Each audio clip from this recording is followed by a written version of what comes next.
speak at their graduation, and that is Cassandra Murtaugh, who's the co-head of Abaarso School, and is just finishing her second year at Abaarso. Everybody, I would like to take a moment to welcome you all again, and also I want to congratulate everybody in the audience, all the parents, the siblings, the cousins, the friends, for helping and supporting and sacrificing to get this class to where they are. So everybody should give themselves a round of applause for all the work you have done over the past 6 years.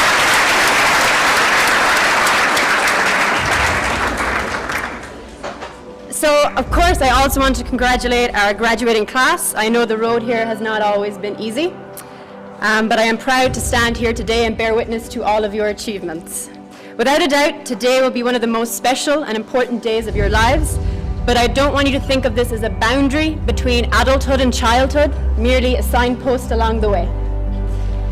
So, when these young men and women asked me to give a speech today, initially I was very excited, and that soon turned to fear and self-loathing, as I wasn't sure what I was going to say, or what did they want me to say, was I going to say the right thing?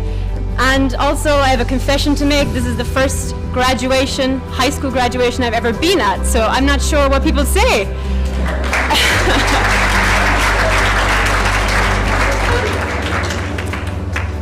So I wanted to pass on some little pearls of wisdom, but before I do that, I want to just bring attention to something that I had heard over the past few weeks. A lot of you guys have talked about after Abaarso and what I'm going to do after I leave. Like, your life will begin once you leave. But that is not true. You have been living for the past 6 years. You have been alive. During your time at Abaarso, many of you have experienced great moments of happiness and triumph, and some very momentous lows of sadness and disappointment. Many of your experiences and the feelings that you have felt this past 6 years, people twice your age have not experienced those highs and those lows. So you should be thankful for everything that the school has given you, good and not so good. And I can tell you from personal experience, having taught you guys for the past 2 years, I can definitely say I've packed more life experience into 2 years than maybe my previous. We're not going to tell my age, but so the first little piece of advice I want to give you guys, and you're going to love this, is to be thankful and to show gratitude. So a lot of your teachers and your parents are here today, and I know that when I graduated from secondary school, I was extremely proud of myself. I had done it all by myself. I was the one that I should thank.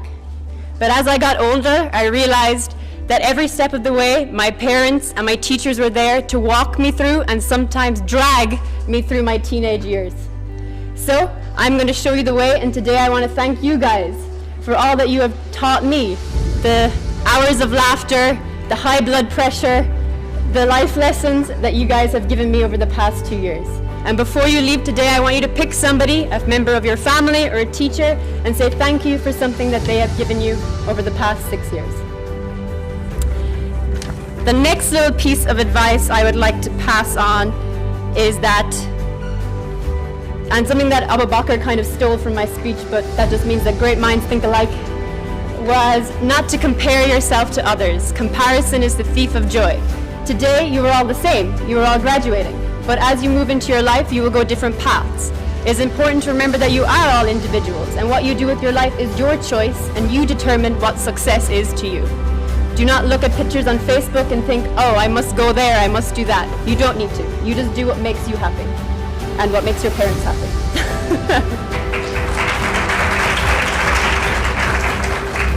And one last thing that I did do when I was your age, and I made sure to keep right up until this period of time in my life, was I kept in contact with all of my friends from high school. Now, I don't mean you should be liking your Instagram pics and putting 10 fire emojis after them, or making sure they keep their stream on Snapchat, or whatever it's called, I don't even know. But I mean actual conversations. That you should engage in actual conversations with your friends. Now, the girls I know are very good at this, but the boys, you know, it's okay to reach out and say, hey, I miss you. Or maybe you don't want to do that, but maybe you can mercilessly roast each other in your WhatsApp groups instead. Okay.